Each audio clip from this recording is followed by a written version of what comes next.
জানো, অনেকেই ভাবে ধনী হতে হলে ভাগ্যের দরকার, কিন্তু নেপোলিয়ান হিল বলেছিলেন, ভাগ্য নয়, আমাদের চিন্তা ভাবনা আর কর্মই আমাদের ধনী করে। একদম। তিনি প্রায় 25 বছর ধরে বড় বড় সফল মানুষদের নিয়ে রিসার্চ করেছিলেন। Andrew Carnegie, Henry Ford, Thomas Edison, এইসব কিংবদন্তি মানুষদের জীবন থেকে তিনি খুঁজে বের করেছিলেন সাফল্যের গোপন সূত্র। আর সেই সূত্রই থেকেই তিনি লিখলেন থিঙ্ক অ্যান্ড গ্রো রিচ বইটি। আজ আমরা সেই বইয়ের সারাংশ শুনব গল্পের মতো করে। সবকিছু শুরু হয় আকাঙ্ক্ষা থেকে। ধরো, তোমার যদি মাথার ভেতর বার্নিং ডিজায়ার থাকে ধনী হবার, তাহলে তুমি অর্ধেক পথে এগিয়ে গেছো। হিল একটা উদাহরণ দেন। একজন লোক নৌকা নিয়ে শত্রুর দেশে গেলেন যুদ্ধ করতে, কিন্তু সৈন্যরা ভয় পাচ্ছিল যে তারা হেরে যাবে। তখন তিনি নৌকায় আগুন লাগিয়ে দিলেন আর বললেন, এখন হয় জিতব নয়তো মরব, ফিরে যাওয়ার কোনো রাস্তা নাই। ফলাফল কি? তারা যুদ্ধ জিতল, কারণ ফেরার রাস্তা ছিল না। ঠিক এভাবেই আমাদের ইচ্ছাও এমন তীব্র হতে হবে যেটা না পেলে শান্তি নেই। কিন্তু শুধু ইচ্ছা নয়, বিশ্বাসও লাগবে। তুমি যদি নিজের ক্ষমতায় বিশ্বাস না রাখো, তাহলে শুরু করার আগেই হেরে যাবে। সত্যি বলতে কি, বিশ্বাসই হলো সেই এনার্জি যা আমাদের অবচেতন মনকে কাজ করতে বাধ্য করে। অনেক বড় বড় আবিষ্কার হয়েছে কারণ কেউ বিশ্বাস করেছিল এটা সম্ভব। বিশ্বাস তৈরি করার এক দারুণ উপায় হলো অটো সাজেশন, মানে প্রতিদিন নিজের মনে একই ইতিবাচক কথা রিপিট করা। যেমন ধরো, আমি সফল হব, আমি ধনী হব, আমার লক্ষ্য পূর্ণ হবে। এসব প্রতিদিন সকালে রাতে বললে মস্তিষ্কে একটা ইমেজ তৈরি হয়, যেটা ধীরে ধীরে বাস্তবের সাথে মিল খুঁজে নেয়। এখন আসি জ্ঞানের কথায়। শুধু স্কুল কলেজে সাধারণ ডিগ্রি দিয়ে হবে না, চাই স্পেশালাইজড জ্ঞান। যেমন ধরো, তুমি ব্যবসা করতে চাও, তাহলে শুধু গণিত জানলেই চলবে না। মার্কেটিং, সেলস, কাস্টমার ম্যানেজমেন্ট এসব শিখতে হবে।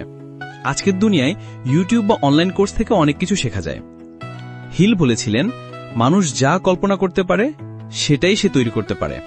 হেনরি ফোর্ড যখন ভেবেছিলেন একদিন সাধারণ মানুষও গাড়ি চালাবে, সবাই তাকে পাগল বলেছিল, কিন্তু তার কল্পনাই আজ আমাদের সামনে বাস্তব। তবে কল্পনা আর জ্ঞান যদি কাজে লাগাতে চাও, চাই সঠিক পরিকল্পনা। প্ল্যান ছাড়া স্বপ্ন হলো শুধু কল্পনা। ধরো, তুমি বললে আমি ধনী হতে চাই, কিন্তু কোনো প্ল্যান নেই। কিভাবে টাকা আয় করবে, কতদিনের মধ্যে করবে, তখন সেটা হবে স্বপ্ন, বাস্তব নয়। এক জিনিস খেয়াল করেছো, সফল মানুষরা দ্রুত সিদ্ধান্ত নেয়। হ্যাঁ, যারা ভাবছি করতে থাকে তারা সুযোগ হারায়। হিল বলেছিলেন, সিদ্ধান্তহীনতা হলো দারিদ্র্যের মূল কারণ। কিন্তু সিদ্ধান্ত নিলেই তো সব হবে না, চাই অধ্যবসায়। এডিসনের কথা মনে আছে? তিনি প্রায় 1000 বার ব্যর্থ হয়েছিলেন বৈদ্যুতিক বাল্ব বানাতে, কিন্তু শেষমেশ সফল হলেন কারণ হাল ছাড়েননি। সফলতার পথে সবচেয়ে বড় সহায় হলো মাস্টারমাইন্ড, মানে এমন লোকদের সাথে কাজ করা যাদের ভিশন তোমার মতো। টিম ওয়ার্ক ছাড়া কোনো বড় স্বপ্ন পূর্ণ হয় না। যেমন স্টিভ জবসের সাথে ছিলেন স্টিভ ওজনিয়াক, একা জবস কিছুই করতে পারতেন না। হিল বলেছিলেন, আমাদের অবচেতন মন একরকম বাগানের মতো। তুমি যদি পজিটিভ বীজ বপন করো, তবে সফলতার ফসলই পাবে। আর যদি নেগেটিভ চিন্তা বপন করো, তবে ব্যর্থতার ফলই ফলবে। মস্তিষ্ক হলো চিন্তার ট্রান্সমিটার আর রিসিভার। তুমি যা ভাবো তা শুধু তোমার মধ্যে নয়, চারপাশের মানুষকেও প্রভাবিত করে। এজন্যই তো বলা হয়, পজিটিভ মানুষদের সাথে থাকলে তুমিও পজিটিভ হয়ে যাবে। অনেক সফল মানুষ বলে, আমার মনের ভেতরের কণ্ঠস্বর আমাকে গাইড করে। হ্যাঁ, একে বলে ষষ্ঠ ইন্দ্রিয়। অভিজ্ঞতা আর আত্মবিশ্বাস থেকে তৈরি হয় এই ইনটিউশন। বড় বড় সিদ্ধান্তে এটাই সাহায্য করে।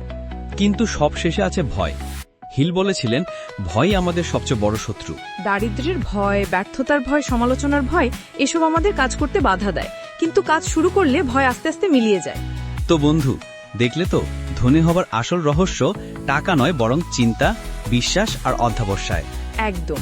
থিঙ্ক অ্যান্ড গ্রো রিচ আসলে শেখায়, যা তুমি মন থেকে বিশ্বাস করো আর কাজ দিয়ে অনুসরণ করো, সেটাই তুমি পাবে। তাই মনে রেখো, শুধু ধনী হওয়া নয়, বরং জীবনকে সমৃদ্ধ করার পথই হলো এই বইয়ের আসল শিক্ষা। যদি এই সামারি ভালো লেগে থাকে, তবে অবশ্যই চ্যানেলটা সাবস্ক্রাইব করে রাখো। সামনে আরো দারুণ বইয়ের গল্প নিয়ে আমরা আসছি।